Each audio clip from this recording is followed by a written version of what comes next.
ikaw naka-experience ng nunungan na Lanao del Norte. Kumusta? Okay, very peaceful at saka ang ganda ng lugar. Kasi syempre, nasa-sensationalize lang yung ibang ano eh.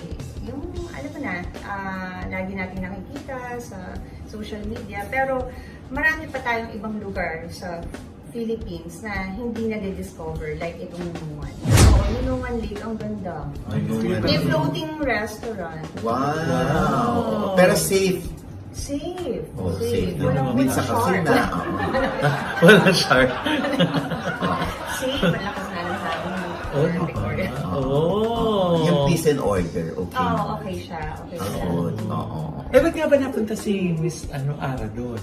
Para mas malaman nyo yung about sa Lanao del Norte, may tatawagin ako. Tawagin natin yung mayor doon. Ay, Asan yung hindi kami phone? prepared! Oo. Asan yung phone? Yung phone. Hindi. Kasama ko. Ay! Kasama mo? Saan? I-invite ko talaga dito. Oh Para my mas God. Oo. Ay, si Ara, agad-agad. Pinalipad ko. Hindi naman sinasabi, hindi kami nakapagluto. Hindi kami nakapagbaron. Ganon. Ay, mas maganda yung surprise. Oh, Tawagin sige. na natin si Mayor Marcos Mamay! Mayor, pasensya na sa Ayan, tindahan. si Mayor. Baka naman matutulungan ka kami. Ayan. Ay, Mayor, si Mayor Marcos Mamay, noon ko pa nakilala dyan. Ay, Oo, kasama yung kanyang anak na gwapo. Ay, Mayor, Mayor, kilala. Wala kang pakialam.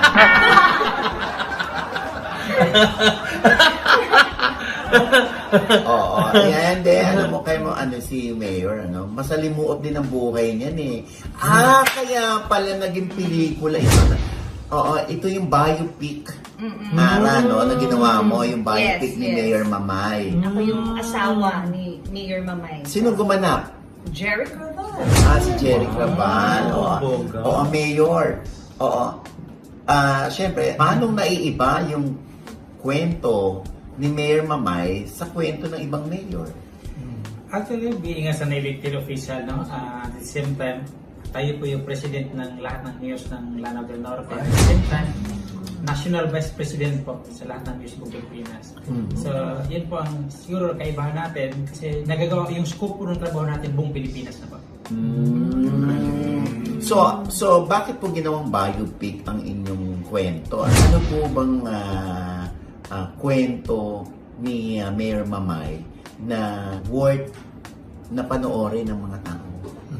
Ito po kasi nangyari after a series of guestings po natin from national to international stage, mga stations. So, they came up with the idea na why not make a movie? Kasi kumbaga, kapili-pelikula daw po yung story natin. So, doon po tayo nakakama up ng idea na gumawa po ng life story po natin. O ano meron sa life story ni Mayor Mamay? Gagano naman sila. Ano ba? Bakit namin pag-aaksayan to ng pera? Ba't namin pag-aaksayan ng panahon? Ano meron sa biopic ni Mayor? Actually po, ito po yung napaka-inspiring na movie po natin. No? Ito po yung story natin since childhood until becoming public servant po. So, na-highlight po dito yung poverty is not the hindrance to success. So, kumbaga, bilang isang galing sa marginal sector, galing sa mga mahirap, no? Sa poverty line. So, yun po, in-inspire po natin yung mga kabataan, lalong-lalo na po yun yung hindi makapag-aaral din sa kahirapan. Siyempre, alam mo naman yung iba, di ba? Pag galing sa hirap, parang imposibleng maging mayor. Dahil ang iniisip nila, mga mayayaman lang, yung may pera lang, may karapatang tumakbo, manalo, bumili ng boto para manalo. Pero kayo, galing kayo sa hirap. Ito po kasi, kaya po nakapa-inspire ng movie natin. Kasi, yun nga po, yung sa pagsisikap po natin, no? Kaya po natin naabot na ito. Pero unang-una po, step by step po ang ginawa natin. So, lahat, kaya napaka-inspiring po ng movie na to. Dahil nga po yung buhay natin bilang isang mahirap, kumbaga gradually naging public servant po bilang isang mayor. Doon tatakbo yung Bukod po ba sa kahirapan, Mayor, ano pa po ba mga pagsubok ang naranasan nyo growing up?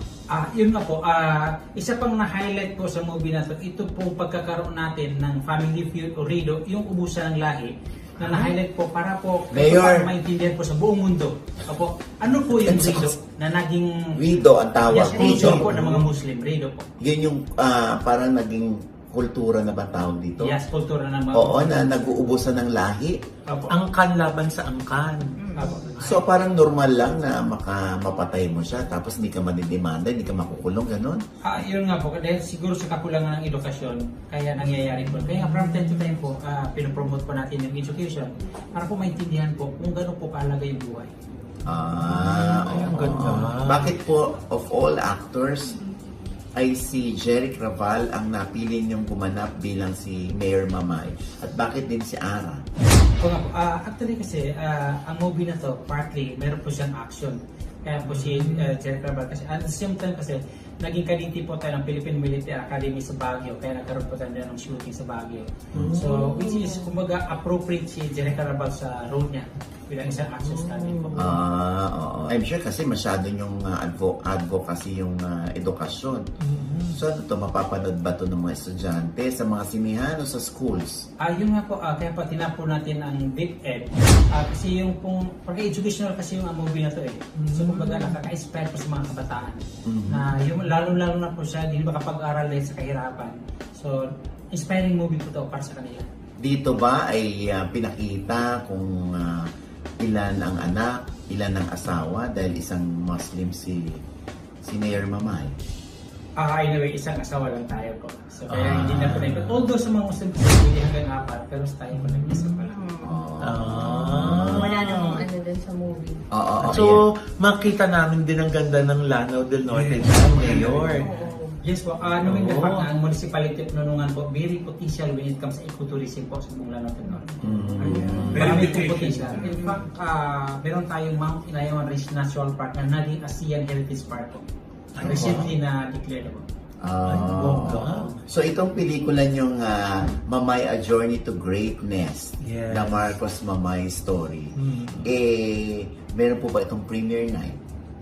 Yes po, magkakaroon po tayo ng premiere night this coming August 27 po sa SM Mega Mall Cinema 1.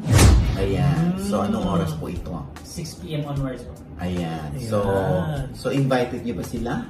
Yes po, okay po sa lahat yan. Everyone is invited po para manood po sa premiere night. At libre. Apo, libre po yan. Ayan. Okay. Ayan. Sino pa yung mga kasama nila na sa pelikula, Miss Ara? Si Jeric Raval, kasama rin namin dito si Jose Diaz, Ali Forbes, Paul Rabales, Victor Neri, Victor DJ Neri. Marquez, Ron Angeles, Julio Diaz, Sheila Delgado, Adi Conceron, Ali Forbes, AG Malik, marami pa pong iba. Star-studded. Star-studded po. Oh. So, of course, directed by Neil Bubuitan. Neil Gould. Ayan. Mayor, matindi po ba kayo dito? Kasama yata si Mayor. Umating po ba sa- kayo dito? Abangan ba inyong... Naku, parang... Actually, flashback po actually kasi story po natin daw. So, Flashback. masyado namang napaka-self-serving kung pati tayo kasama. Actually, at the same time, surely, tayo pong producer ng movie na to. So, under Mamay Production din po. Ayan, Ayan. excited ako makita ang Lanao. Panonoorin ko yan. Ayan, maraming salamat, Mayor Mamay at Miss Aramina. Ano pa nga ba ang lagi niyong inihilig sa amin? Ichika mo na! Ako, Mayor, next time, magsasabi kayo agad para naipag-prepare namin kayo. Ano? Ano ulit? Naipag-prepare. Bakit sila English? Prepare. Preferred. Pagtadasal daw. Prepared. Ba't hindi ka di ba postpaid ka na? Ba't nagpe-prepaid? Preferred daw. Nakakapag-preferred. Ano ba? Dapat ako nalilibig ko ito. Prepare, naghanda sana. Sana na ipagpatay ko kahit manok o na ipagpirito ng baboy. Diyos ko. Ha? Ba't hindi mo ano yan, no? Iprito yung pusit. Ulo mo. Sige, susunod ka na ako.